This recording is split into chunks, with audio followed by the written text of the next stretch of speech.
வணக்க மக்களே, welcome to Tamil trading tips and tricks channel. நம்ம கேண்டில் ஸ்டிக்ஸில் ஆல்ரெடி பார்த்துட்ருக்கோம். அதில் அது வந்து 6வது கிளாஸ். இது என்ன பார்க்க போகிறோம் பார்த்தீங்கன்னா, ஸ்பின்னிங் டாப் கேண்டில் அப்படின்னு சொல்லுவாங்க. இந்த கேண்டில் வந்து ரொம்ப இம்பார்ட்டன்ட். இந்த கேண்டில் ஸ்டிக்ஸ் பார்க்குறதுலேயே வந்து ரொம்ப இம்பார்ட்டண்டான ஒரு கேண்டில் ஸ்டிக்ஸ். அது இல்லாமல் ரொம்ப அக்யூரேட்டாகவும் இது ரிசல்ட் கிடைக்கும். ஸோ அதனால தான் இதை வந்து ரொம்ப இம்பார்ட்டன்ட். அதனால தான் இதை நான் கடைசியாக வச்சுருக்கேன். ஏன்னா நீங்கள் இத்தனை வாரம் பார்த்த நம்ம கேண்டில்ஸ் லைட்டாக ஒரு பேசிக்ஸ் உங்களுக்கு புரிஞ்சிருக்கும். அது எல்லாமே இதில் நீங்கள் யூஸ் பண்ணலாம். அதுக்காக தான் இந்த கேண்டில். வாங்க வீடியோக்குள்ளே போகலாம். இப்போ நீங்கள் பார்த்துட்டு இருக்கீங்க இல்லையா, இதுதான் வந்து ஸ்பின்னிங் டாப்போட கேண்டில்ஸோட ஸ்ட்ரக்சர். ஆக்சுவலாக உங்களுக்கு தெரிஞ்சிருக்கும். இதில் நீங்கள் என்ன தெரிஞ்சிருக்கணும் அப்படின்னு பார்த்தீங்கன்னா, உங்களுக்கு ஆல்ரெடி தெரியும். இதுனா ஹெட்டு, இந்த மாதிரி மெல்லிசான லைன் வந்தால் டெய்ல்னு சொல்லுவோம். இந்த இதில் என்ன அப்படின்னா, இந்த ஹெட்டுங்கிறது கரெக்டாக சென்டரில் இருக்கணும். இந்த மேலே இருக்க டைலும் கீழே இருக்க டைலும் கரெக்டாக இருக்கணும். புரியுதா? சென்டர் பாயிண்டில் ஹெட் இருக்கணும். மேலே அந்த லைனும் கீழே அந்த லைனும் கரெக்டாக இருந்துச்சுன்னா அதுக்கு பேர் தான் ஸ்பின்னிங் டாப்புன்பாங்க. அதாவது நம்ம சின்ன வயசில் ஒரு கயரில் இடையில ஒரே ஒரு சக்கரை மாதிரி சுற்றுவோம், அது சென்டரில் இருக்கும் தெரியுமா? கிட்டத்தட்ட அந்த மாதிரி இருக்கிறதுனால தான் இதுக்கு பேர் ஸ்பின்னிங் டாப்புன்னு சொல்லுவாங்க. ஸோ இதை இப்போதைக்கு தெரிஞ்சுக்கோங்க. இது எந்த இடத்துல வந்தால் நம்ம வந்து செல் எடுக்கணும், எங்கே வந்தால் பை பண்ணணும், அதாவது எந்த மாதிரி கேண்டில் வந்து எந்த இடத்துல வந்தால் அந்த கேண்டில் மேலே போகும், எந்த இடத்துல வந்தால் அந்த கேண்டில் கீழே போகும் அப்படிங்கிறதுக்கான அடுத்த வீடியோவில் பார்ப்போம். அடுத்த இதில் பார்ப்போம், ஸ்டைலில் பார்ப்போம். இதில் உங்களுக்கு தெரியுதா, இது வந்து கரெக்டாக ஒரு ஸ்பின்னிங் டாப். எதை வச்சு நான் சொல்கிறேன்னா, ஹெட் இருக்குது, மேலே கோடு இருக்குது, கீழே கோடு இருக்குது, ரெண்டும் எக்ஸாக்டாக கரெக்டாக இருக்குது. ஸோ இது வந்து ஒரு ஸ்பின்னிங் டாப் தான். இதில் வந்து நீங்கள் எதை வச்சு நம்ம வந்து சார் இப்போ அதுக்கு அந்த இது வந்துருச்சு, வந்ததுனால எப்படி மேலே போகும் அப்படிங்கிறது நீங்கள் தெரிஞ்சுப்பீங்க அப்படின்னா, ஒன்றுமே இல்லை. இந்த கேண்டில் வாங்க. இப்போ இந்த ஸ்பின்னிங் டாப்பில் புரியுதா, இந்த ஹெட் இருக்கு இல்லையா, நெக்ஸ்ட்டு அடுத்த கேண்டில், இதுக்கு அடுத்த வரப்போகிற கேண்டில் இந்த ஹெட்டுக்கு மேலே இருந்துச்சுன்னு வச்சுக்கோங்களேன், மேலே ஓப்பன் ஆகுதுன்னு வச்சுக்கோங்களேன், அப்போ வந்து மார்க்கெட் மேலே போக போகுதுன்னு அர்த்தம்.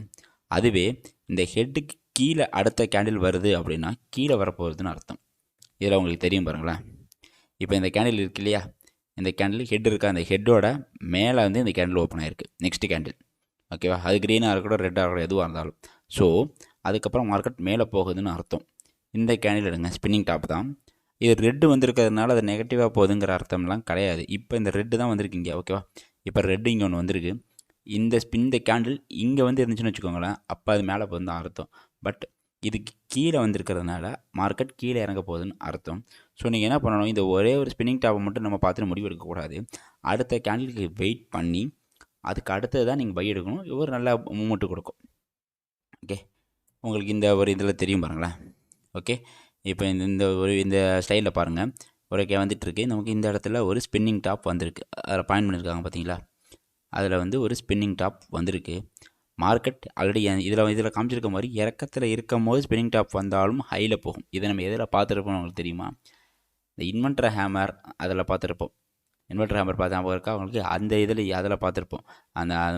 அதுவும் அதே மாதிரி தான் இதுவும் இறக்கத்தில் இருக்குது. ஸ்பின்னிங் டாப் வந்திருக்கு. நெக்ஸ்ட் கேண்டில் வெயிட் பண்ணியிருக்காங்க. ஹையாக தான் வந்திருக்கு, நல்ல ஒரு க்ரீன் கேண்டில். ஸோ அதுக்கப்புறம் நல்ல ஒரு ஏற்றம் இருக்குது. சரிதா? ஓகே, நான் சொன்ன மாதிரி இது மேலே வரும் அப்படின்னு சொல்கிறதுக்கு வெயிட் பண்ணணும். நான் சொன்னால ஒரு நல்ல கேண்டிலுக்கு வெயிட் பண்ணி போகணும். இதுக்கு வந்து இது வந்து கிட்டத்தட்ட அவங்க வந்து 5 மினிட்ஸில் எடுத்துருக்கிறதுனால இது வந்து தெரியாது. நீங்கள் இது வந்து ஒரு 1 ஹவரோ ஒரு 5 ஹவர்ஸ் கேண்டிலோ எடுத்திங்கன்னா உங்களுக்கு தெரியும், இதுக்கு அடுத்த கேண்டில் இதுவாக கூட இருக்கும். ஸோ அந்த ஒரு ஏற்றம் கண்டிப்பாக இருக்கும். அது மட்டும் இல்லாமல் கிட்டத்தட்ட நம்ம அந்த இன்வெர்டர் ஹேமர் அதில் பார்த்த மாதிரி தான். ஒரு இறக்கத்தில் இருக்கும் போது அந்த இன்வெர்டர் ஹேமர் வருது அப்படின்னா அது மேலே போகும். ஏற்றத்தில் இருக்கும் போது இன்வெர்டர் ஹேமர் வருதுன்னா இறங்கும். கிட்டத்தட்ட இதுவும் அதே மாதிரி தான். வாங்க உங்களுக்கு லைவ் எக்ஸாம்பிளில் போய் பார்ப்போம். ஓகே, எப்பயும் போல் நம்ம நிஃப்டியிலே ஸ்டார்ட் பண்ணுவோம். ஓகே, இப்போ நிஃப்டியில் எங்கேயாவது நம்மளோட ஸ்பின்னிங் டாப் தெரியுதான்னு பார்க்கணும். ஓகே, ஸ்பின்னிங் டாப் தெரிஞ்சோடனே எங்கேயாவது வந்து வருதா அப்படின்னு இங்கேருந்து ஆரம்பிப்போமே. இங்கே எங்கேயாவது தெரியுதா, இங்கே எங்கேயாவது தெரியுதா? கிட்டத்தட்ட நீங்கள் வந்து இதை ஒரு ஸ்பின்னிங் டாப்பாக கூட எடுக்கலாம். பட் இது ரொம்ப பெரிய ஹெட்டாக இருக்குது. ஆனால் லைன் மேலே இருக்கிறதுனால இது இல்லைன்னு சொல்லலாம். நெக்ஸ்ட் இதை பாருங்களேன் ஓகே, இந்த கேண்டில் மட்டும் பாருங்கள். தெரியுதா உங்களுக்கு இந்த கேண்டில்? இது வந்து ஒரு ஸ்பின்னிங் டாப், கரெக்டான ஒரு ஸ்பின்னிங் டாப்.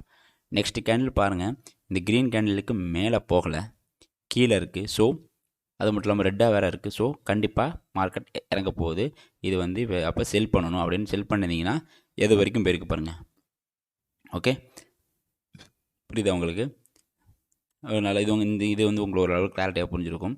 பாருங்கள், இங்கேருந்து எங்கே இறங்கியிருக்கு. எதனாலன்னா அதுக்கு அடுத்த கேண்டில் பார்த்தீங்கன்னா இங்கே வந்துருக்கு, இறங்கியிருக்கு. ஸோ நீங்கள் இந்த கேண்டிலில் பை பண்ணியிருந்தீங்கன்னா இந்த இறக்கம் நீங்கள் ப்ராஃபிட் பண்ணிக்கலாம். இது வந்து டே, அது வந்து டேங்கிறதுனால உங்களுக்கு 3 கேண்டில் பார்க்க சிம்பிளாக தெரியுங்க. ஆனால் பாருங்கள், கிட்டத்தட்ட 17,300 கிட்ட இருந்திருக்கு.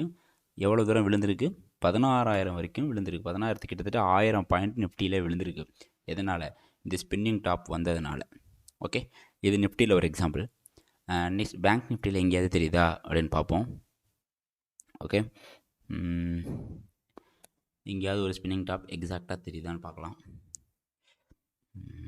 இது கொஞ்சம் பெருசாக இருக்குது, ஸ்பின்னிங் டாப் இல்லை.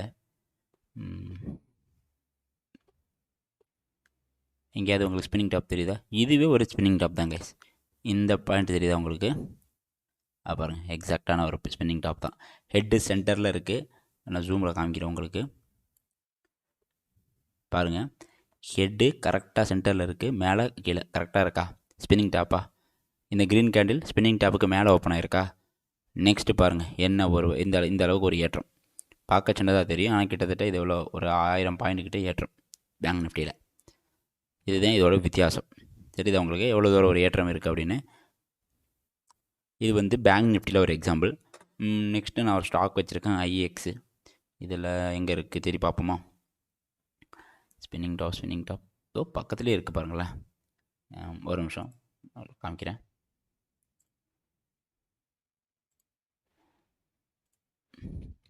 எங்கேயோ பார்த்தனே.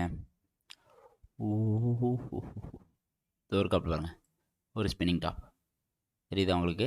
நல்ல ஏற்றத்தில் இருக்கும் போது ஒரு ஸ்பின்னிங் டாப் வந்துச்சு. ஸோ அதுக்கு அடுத்த கேண்டில் ஒரு நெகட்டிவ் கேண்டில், பயங்கரமான அது கீழே உள்ள கேண்டில். ஏன்னா அதுக்கு மேலே போல் கீழே போயிருக்கு. அதுக்கப்புறம் பாருங்கள் மார்க்கெட் எங்கேருந்து எங்கே விழுந்திருக்குன்னு. ஒரு ஸ்பின்னிங் டாப்போட பவர் பார்த்தீங்களா கைஸ்? எந்த அளவுக்கு ஒரு டே கேண்டிலில் விழுந்திருக்கு பாருங்களேன், ஒரு ஸ்பின்னிங் டாப்பால். புரியுதா உங்களுக்கு நான் சொல்கிறது? இதுக்கப்புறம் எந்த ஒரு ஸ்பின்னிங் டாப்பும் பெருசாக வராதனால தான் மார்க்கெட் இறக்கத்திலே இருந்திருக்கு. ஓகேவா? பாருங்கள், இதுதான் வந்து இந்த ஸ்பின்னிங் டாப்போட ஒரு எக்ஸாம்பிள். ஆனால் என்ன ஒன்றுனா, இதுக்கு வந்து ஸ்பின்னிங் டாப் வந்ததுக்கப்புறம் நீங்கள் அடுத்த கேண்டிலுக்கு வெயிட் பண்ணணும். இன்கேஸ் நீங்கள் இதுக்கு வெயிட் பண்ணாமல் நீங்கள் ஒரு முடிவு எடுக்கவே கூடாது. இந்த 2வது கேண்டிலுக்கு நீங்கள் வெயிட் பண்ணணும். நான் வந்து ஒரு இன்ட்ராடே டெய்லி ட்ரேட் எடுக்கிறேன் அப்படின்னா நீங்கள் வந்து இந்த மாதிரி டே கேலண்டர் போகணும். ஏதாவது 5 மினிட்ஸ் கேண்டில், அது மாதிரி 15 மினிட்ஸ் கேண்டில், இந்த மாதிரி கேண்டிலில் போயிட்டு எங்கேயாவது நமக்கு வந்து ஸ்பின்னிங் டாப் வந்திருக்கா அப்படின்னு பார்க்கணும். அப்படி பார்த்துட்டு பை பண்ணலாம். அதோ பாருங்கள், சொல்லிக்கிட்டே இருக்குது. 15ல் இன்றைக்கே வந்திருக்கு பாருங்கள், ஒரு ஸ்பின்னிங் டாப் வந்திருக்கா. நெக்ஸ்ட் கேண்டில் க்ரீனில் இருக்கா. நீங்கள் தைரியமாக பை பண்ணுங்கள். மார்க்கெட் எங்கே போயிருக்கு பாருங்கள். சிம்பிள் எக்ஸாம்பிள் இதுதான் கைஸ். இதுதான் வந்து நான் சொல்லிட்டு இருக்கிறது. அந்த ஸ்பின்னிங் டாப் இந்த அளவுக்கு ஹெல்ப்ஃபுல்லாக இருக்கும். எந்த மாதிரி ஒரு கேண்டிலில் போய் ஸ்பின்னிங் டாப் பார்த்தீங்கனாலுமே நான் சொன்ன மெத்தட் தான். அதுக்கு அடுத்த கேண்டில் மேலே இருந்துச்சுன்னா மேலே ஏறப்போகுது, அது அடுத்த கேண்டில் கீழே இருந்துச்சுன்னா கீழே இறங்க போகுது. இவ்வளோ தான். இதை புரிஞ்சுக்கிட்டாலே போதும். உங்களுக்கு எக்ஸாம்பிள் பாருங்கள், சிம்பிளாக டக்குன்னு சொன்னால் டக்குன்னு ஒரு எக்ஸாம்பிள் இருக்குது பாருங்கள் ஸ்பின்னிங் டாப்பில். ஓகேவா? அதுதான் ஸ்பின்னிங் டாப்போட பவர். அது தெரியாமல் தான் பல பேர் இந்த ஸ்பின்னிங் டாப்பை வந்து ஒரு தப்பாக யூஸ் பண்ணிகிட்டு இருக்காரு. இங்கே பாருங்கள், இங்கே கூட ஒரு எக்ஸாம்பிள் இருக்குது. ஒரு சின்ன இறக்கமாக இருந்தாலும் இந்த ஸ்பின்னிங் டாப்பு அடுத்த கேண்டில் கீழே இருக்குது. ஸோ அங்கே வாங்கியிருந்தாலுமே இது இறக்கம் தான், ஒரு இறக்கமான. பட் அதுக்குள்ளே நம்மளோட இன்வெர்டர் ஹேமர் வந்ததுனால மார்க்கெட்டை மேலே தூக்கிட்டு போயிடுச்சு. ஸோ இந்த மாதிரி தான் நீங்கள் இந்த ஸ்பின்னிங் டாப்பை வச்சு பை பண்ணணும், செல் பண்ணணும். இது வந்து நல்ல ஒரு அக்யூரசி கொடுக்கக்கூடிய ஒரு கேண்டில் தான். ஸோ தேங்க்யூ ஃபார் வாட்சிங். இன்னும் வரப்போகிற வீடியோஸில் நம்ம வந்து ஓரளவு முக்கியமான கேண்டில்லாம் பார்த்துட்டோம். இது மாதிரி எக்கச்சக்க கேண்டில் இருக்குது. பட் அதெல்லாம் வந்து அந்தளவுக்கு அக்யூரசி இல்லை. நான் சொன்ன இந்த ஒரு 5 to 6 கிளாஸ் மட்டும்தான் ரொம்ப இம்பார்ட்டன்ட். இப்போ இதில் வச்சு எப்படி வந்து ட்ரேட் எடுக்கிறது, எப்படி பை பண்ணுறது, எப்படி செல் பண்ணுறது அப்படிங்கிறது, எந்த மாதிரி சுச்சுவேஷன்ஸில் எந்தெந்த கேண்டில்லாம் ரொம்ப ஹெல்ப்ஃபுல்லாக இருக்கும் அப்படிங்கிறத வரப்போகிற வீடியோவில் போடுறேன். அது மட்டும் இல்லாமல் ஒரு கொஞ்சம் அக்யூரேட்டாகவும் சொல்லித்தரேன். இப்போ வந்து நான் ஒரு ஓரலாக சொல்லிட்டேன். ஓகே, நெக்ஸ்ட் இதில் ஒரு அக்யூரேட்டாக வந்து இந்த லெவலில் இருந்தால் போதும், நீங்கள் எடுங்க ட்ரேட் எடுக்கலாம் அப்படிங்கிறதுக்கான வீடியோவையும் நெக்ஸ்ட் வீடியோவில் போடுறேன். தேங்க்யூ கைஸ், தேங்க்யூ ஃபார் வாட்சிங். தேங்க்யூ.